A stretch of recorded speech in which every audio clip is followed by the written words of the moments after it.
Have you ever wondered what would happen if a pellet grill and a Kamado style grill were to hook up? Well, the folks at Kamado Joe have, and it's called the Kamado Joe Pellet Joe. So I found it really interesting when Kamado Joe called out the high heat retention and fuel efficiency advantages of a Kamado style grill. And that got me thinking, any other big ticket item that we buy in our house, we just recently were researching for a car, prominently displayed on the window sticker is the fuel economy. If you happen to find yourself looking for a performance car, there's lap times around the Nürburgring or other racetracks that give you this quantitative measure of one product versus another. When it comes to barbecues though, there's not a lot of good information on what these claims from different manufacturers mean. And so today's video, I'm going to try and come up with a test that's fair and highlights the differences in design, heat retention, and efficiency, and see if we can't land on some results that make sense to what that all adds up to on an annual cost basis for you and I as a consumer buying the fuel. So let's meet our contenders. Representing the traditional pellet grill is the Traeger Pro 575. If you haven't seen this grill before, quick little bit of information about it. It's the newer D2 model, which has the PID controller. That is something you really want. Both these grills share that in common, which is it's an adaptive learning algorithm that feeds pellets based off of the fuel, the ambient temperature, the conditions, everything that's going on to help control your temperatures. The older versions of these grills and other pellets, the dial just set a certain flow rate that was programmed at the factory, and it didn't adapt from winter to summer or other conditions. So this has that D2 controller. In terms of its cost, it comes in at about $1,099. That's Canadian, because that's where I picked this up from Dixon's Barbecue Center in Toronto. So I'm using their website as a reference for all prices, but just go ahead and adapt to your local market currency. Everything in today's video will hold the ratios similarly in US dollars or in pounds, etc. if you want to go ahead and do the conversion. In terms of its grilling space and capacity, it's named the Pro 575. So of course it has 572 square inches of cooking capacity, which is made up on 2 levels. So the main level has 418 inches of cooking capacity. The upper level has that 154, which gets you your total of 572. Representing Team Kamado and the Pellet Joe is coming in at $2,599. So definitely the most expensive grill in today's test. And in terms of cooking capacity, it has a total space of 256 square inches stock. But you'll notice I am using in the video later on the grill extender in order to be able to get an upper ambient dome temperature. So that accessory is not included. But like many Kamado Joe accessories, it does work in the Pellet Joe. So that's an extra $80 Canadian if you wanted to go ahead and add that in there. When you do add that in, however, it does increase our total grill capacity to 407 square inches of cooking space. So just pretty similar to that main level on the Traeger at 418. So they fit pretty similar that way. I know some of you will be asking, you know, why not include a grill that's a little bit more comparable spec for spec? Well, a few reasons. One, I've already had to move off the main deck area, and it's spring, which means my wife will eventually be coming into the backyard and notice the amount of grills that have shown up. So hashtag pray for James. And the other reason is just not practical to own every single grill. And so while it would have made more sense to have maybe a Timberline 850 with its double walled construction and a price at I think $2,500 Canadian, it would be far more comparable in many, many ways to the Kamado Joe Pellet Joe. I think the Pro 575 is going to give us enough good information, and I might have a surprise cameo experience from said Timberline 850 a little bit later on. Wait to see if that makes an appearance. Okay, so let me tell you about the test and the parameters we're going to try and create as fair as possible of a head-to-head experiment. So I'm going to be using the exact same pellets in both grills, so we are not comparing different pellets. And to ensure that that's the case, I've gone ahead and vacuumed out both grills as you would normally to remove any leftover ash, clearing out the auger from any pellets that might be in the feeding mechanism, as well as making sure that we are starting with 2 empty hoppers. So that way when we add our pellets, we know we are truly measuring the fuel consumption of the 3 pounds of fuel that we have added.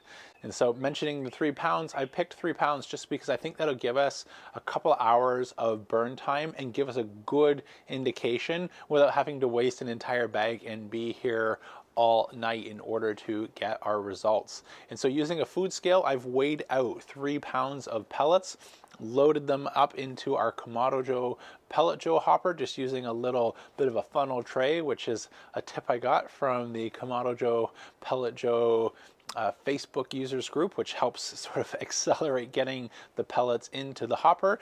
And then a quick and easy job just to go ahead and drop in that bowl of 3 pounds of pellets into our Traeger Pro 575. The game plan is at the exact same time to go ahead and hit the ignite sequence on both grills. And so I'm going to set the both grills to 250 degrees Fahrenheit and then be tracking them on their main level, so the main cooking grid, as well as the raised grid. So on the Pro 575, it's included, and then on the Kamado Joe Pellet Joe, I'm using the raised grid extender accessory so we can get both levels and track our temperatures. In order to make sure that I'm not getting any difference from technology and probes, I'll be using the Inkbird BBQ 4T controller because that has 4 probes, so I can put a probe on the lower level and upper level of both grills and track them at the exact same time. Let's get started.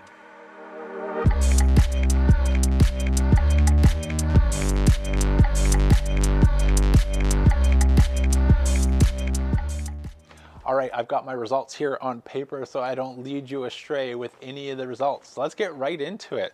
So our Traeger Pro 575 went for a total runtime of 3 hours and 2 minutes. And looking at the data, there were some interesting things here that I didn't expect to be the case. So our bottom grid was almost exactly where we set it, averaged about 246 degrees Fahrenheit, which you would expect because the ambient sensor on the Traeger is right at grid level. So what you set the dial to is what your food is going to be sitting at. What I didn't expect is the fall off to that upper grid level. So while it gives you 2 grids and a majority or a good portion of your cooking space comes from that upper grid, the temperature fell off a cliff up there. So we averaged 203 degrees Fahrenheit. So we were anywhere between 40 to 50 degrees at times lower, getting that extra few inches higher in the grid. And so while you could definitely use this for a warming drawer, if you were to be doing something like ribs, the ribs are not going to finish at the same time on that upper level at 40 to 50 degrees cooler than they would at the main level. So if you have one of these, just be planning to do a lot of rotating to try and get things cooking evenly because you have a cooking grid and more of a warming tray up top. But so total runtime, 3 hours and 2 minutes. How did Pellet Joe do from Kamado Joe? So this one came in at 5 hours and 35 minutes. And what really impressed me about this was the tight range between the bottom grid level and the dome. And so we averaged between 5 to 8 degrees Fahrenheit difference between these two, depending at different spots throughout the 5 hours that it ran, but they stayed really, really close. And I guess this makes sense because there's a ceramic insert on the bottom level and ceramic dome, and both retain heat really, really well. And so all in all, we had a very consistent temperature range, top and bottom grid on our Kamado Joe Pellet Joe. But I did notice something, maybe is obvious now in hindsight, is that it ran hotter than what we wanted. So we set the grill for 250 degrees and we sort of averaged that 265 to 270 degrees.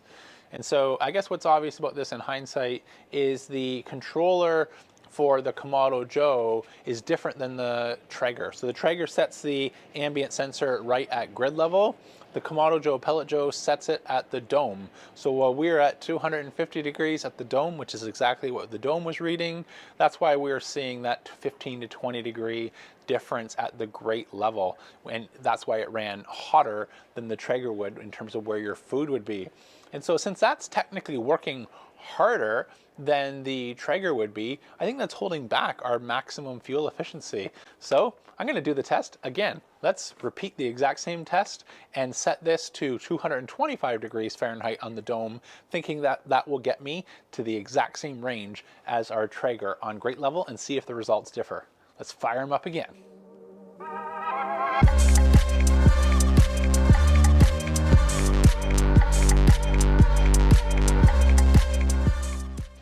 Okay, second verse is a lot like the first, but let me give you the results from test number 2. Again, cleaned out all the any remaining ash, vacuumed out the hopper, cleaned out the auger, so we were starting again with no fuel in either grill. Added another clean 3 pounds of pellets using the same pellets. I set the Traeger to the same 250 degrees Fahrenheit, but this time, just given the dome difference, I went ahead and set the Pellet Joe to 225 degrees Fahrenheit to see where it tracks and lands. And just like we expected, it was almost a mirror image in terms of the temperature at grid level of the Traeger to the Kamado Joe Pellet Joe. The same thing happened though, where we are seeing a 40+ degree delta in difference from the top level of the Traeger to grate level, whereas once again we held in a very similar range between top and bottom grid level, almost indistinguishable when you're talking about 5-6 degrees, you know, Fahrenheit. I don't think that would impact your food at all. So let me give you the cook times. So we ended up gaining less time than I would have thought for the Kamado Joe working harder originally at that higher setting. So we gained about 20 minutes of extra range for a total of 5 hours and 50 minutes.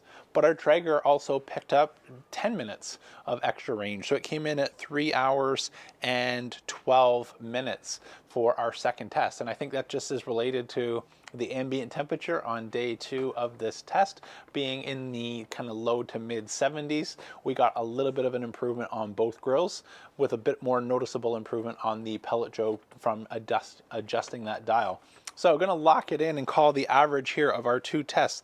The Traeger between test 1 and 2 averaged 3 hours and 7 minutes on 3 pounds of fuel, and the Kamado Joe Pellet Joe averaged 5 hours and 42 minutes, which is 77% longer at the exact same temperature. And I know what you're going to say at this point is, yeah, James, that's great and all, but it's really not valid because, again, as you said at the beginning, this is not the insulated Traeger, and it's not going to retain as much energy like the double-walled steel construction of the Timberline 850 would. So I did the test on day 2 at the exact same time, also with my neighbor's grill. I mentioned this grill before. I helped him buy it also at Dixon's Barbecue. And so we, at the same day, same time, loaded it up with the same 3 pounds of pellets, set it to 250 degrees, and hit ignite, and we're off to the races. And it ran for 2 hours and 10 minutes, which is about an hour less than what the Traeger Pro 575 averaged.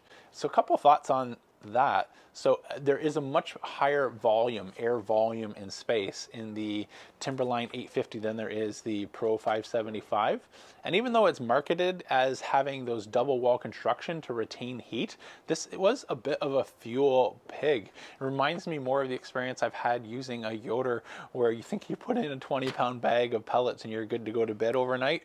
Not so fast. This used a ton of fuel. Next question I suspect you'll ask is, James, that's great. You know, you proved the fuel efficiency of the Pro 575, the Pellet Joe. Good little surprise on using your neighbor's Timberline 850. What about a normal Kamado Joe Classic 3? Don't worry, did that too. So we filled up the Kamado Joe Classic 3 also with 3 pounds of charcoal, set a fire, and dialed in my vents to hold 250 degrees Fahrenheit.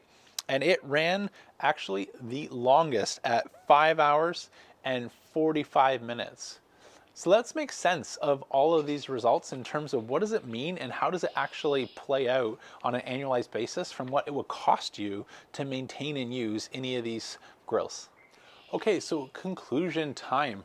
So despite three very different grills, we average actually ending up at a pretty similar usable cooking space. Based off that 40 to 50 degree difference to the higher level on the Traegers, I'm going to look at the main level cooking capacity to say what you could actually get a consistent result on. And here's where the smallest grill in the comparison actually ends up a lot more similar in terms of usable cooking space at a consistent temperature than you might think. Let me share the results here.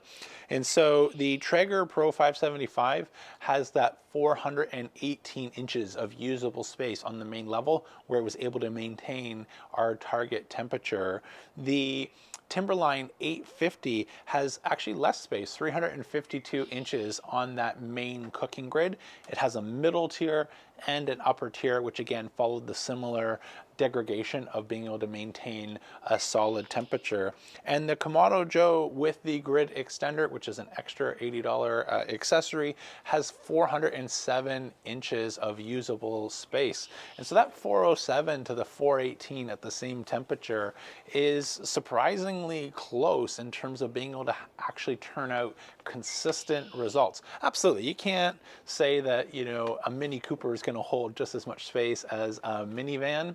But what I can promise you is the passengers at the back of the minivan are not going to arrive at the destination at the same time as those in the front, because that 40 to 50 degrees just will not cook your food at the exact same rate. So let's bring all this together in terms of what does this mean for you? So to help figure out what this means, I'm going to use a couple assumptions here and average, because it's different for everybody in terms of how often you use your grill. So to come up with an average, I'm just going to go with one low and slow cook a week with maybe one or two midweek cooks, things like steaks or chicken, etc. To come up with an average, including startup time, of about 10 hours of use per week in order to make all the calculations below. So I think that's, you know, in my circle, pretty common in terms of maybe one low or slow cook on a weekend and one or two cooks midweek. Some will be more, some will be less, but I think 10 hours is a pretty good average in terms of the normal consumer use of either of these two grills. If we assume that 10 hours and our burn rates, this is what it means for us. So the Kamado Joe Classic would use the least amount of fuel. So a 20-pound bag of big block, you'll need about 13 and a half bags per year in order to, you know, fuel up your Joe. The Pellet Joe, really close. So we're here 13.6 bags of 20 pounds of pellets in order to run the same 10 hours a week on an annualized basis. The Pro 575 steps up to nearly double that at 25 bags of pellets, and the Timberline 850 would need the most here at 36 bags for the same 10 hours a week. Let's try and now convert that cost, or those bag consumption, into some cost. So in terms of fuel costs, starting with the lowest working to the highest, the lowest, least expensive fuel sipper here is actually the Kamado Joe Pellet Joe, coming in about $40 or so less per year than the Kamado Joe Classic. And that's often because you can find pellets for a couple dollars less. So for example, at Dixon's Barbecue, the Jack's pellets by Jealous Devil are, I think, $25.99 for a 20-pound box, whereas Big Block is $29. So each 20-pound bag is costing an extra $2-3. So the Pellet Joe on an annualized basis, burning 10 hours a week on average, is $355. The Kamado Joe Classic using charcoal would cost about $393. The Pro right here would be $650, and the Timberline would cost $935. So just about 3x more than the Kamado Joe Pellet Joe. So to try and again give some scale or impact to these meanings, coming back to our original comparison to cars and the average lifespan of a consumer holding those 5 to 6 years, I'm going to go ahead and multiply this out on a 5-year basis to say on average, if that's what people are holding onto their grill, what does this mean in terms of cost? And that's where the numbers get really interesting. So on a 5-year basis, if you think about the incremental cost of pellets, not including the cost of the grill itself, the Traeger Pro 575 is an additional $1,400 in pellets just to average the same amount of burn time, whereas the Traeger Timberline 850 is an additional $2,900 in incremental fuel costs versus the Kamado Joe Pellet Joe. Okay, so let's try and pull all this together and see if we can't land on a couple recommendations. So when you start to factor in the cost of the grill and fuel, where the Pellet Joe is getting 83% better fuel economy than the Traeger Pro, these two grills with fuel at the 5-year mark end up costing, you know, about 20 bucks of one another. They end up in the exact same place. So don't look really at these grills necessarily from a price perspective. I would look at it from an overall utility. More on that in a second. If I look at the Timberline 850, this is just using way more fuel. So not only did our price start off very comparable within $100, the fuel consumption is an incremental $2,900. And so all in all, that grill ends up costing you more than double at the 5-year mark. I know 5-year mark is a bit of a weird number to pick because the warranty's expired on both Traegers at 3 years, whereas on the ceramic components, you are getting lifetime on the ceramic of the Kamado Joe Pellet Joe. So let me try and, you know, give a couple of thoughts or key things that I've learned so far with a month or so of use of this grill now under my belt. So the Pellet Joe does a couple of things really, really well. It does pizza. Family liked that better than sort of normal pizza. That smoke profile was on point, something that you want for bread. The same was true with chicken. Kids said, you know, Dad, this is one of your best chickens ever. They really, really liked that. I also think in terms of, you know, searing capacity, I've done a taste test experiment putting these two grills head to head, and that extra 150 degrees Fahrenheit that the Pellet Joe can reach, you can taste the difference. Now, is it as good for me as what I'm used to off of the Classic or the Big Joe? You know, that's not for me. But in terms of, you know, versus any other pellet grill, this sears the best steak that I've ever had. In terms of would I go buy one, you know, knowing all this, you know, no, but I've never been the primary target audience for this. I still, you know, for me personally, prefer to be able to not have a phone between me and the grill. I don't like if the power goes out, you know, your grill turns off and your fire goes out and that overnight brisket is done. I still wish that some of my favorite accessories like the Joe Tisserie would work on this grill. And again, if it was me buying for myself, I'd say, you know what, go out, buy a Kamado Joe Classic 2, add in an iCommand if you want the temperature control, and add in your grid extender, and all in all, you end up saving about 400 bucks after you consider also the fuel consumption difference between this and the Classic at 5 years. That $400 can go ahead and buy yourself a Joe Tisserie or a Dojo or anything like that and still have money in the pocket. So very personal to me what I would buy, but I recognize that this grill is not for folks like me. It's for folks that want the set it and forget it nature of pellet grills. And that's exactly what Kamado Joe promised this grill to be. It's going to be the convenience of pellets, which it absolutely has, with the benefits of the ceramic Kamado design and heat retention and high heat capabilities. And in this regard, I think they've hit a slam dunk. So I hope you found these tests or series of tests useful in helping provide some insights to the actual cost and fuel consumption of these grills. While I had a bit of a hunch, I had no idea it was going to add up to being that material. So if you enjoyed this video, please go ahead and let YouTube know and hit that thumbs up button, and let me know by hitting subscribe to catch future videos. Until next time, I'm James from Smokin' Dad Barbecue signing off, and remember, don't be afraid to fire it up.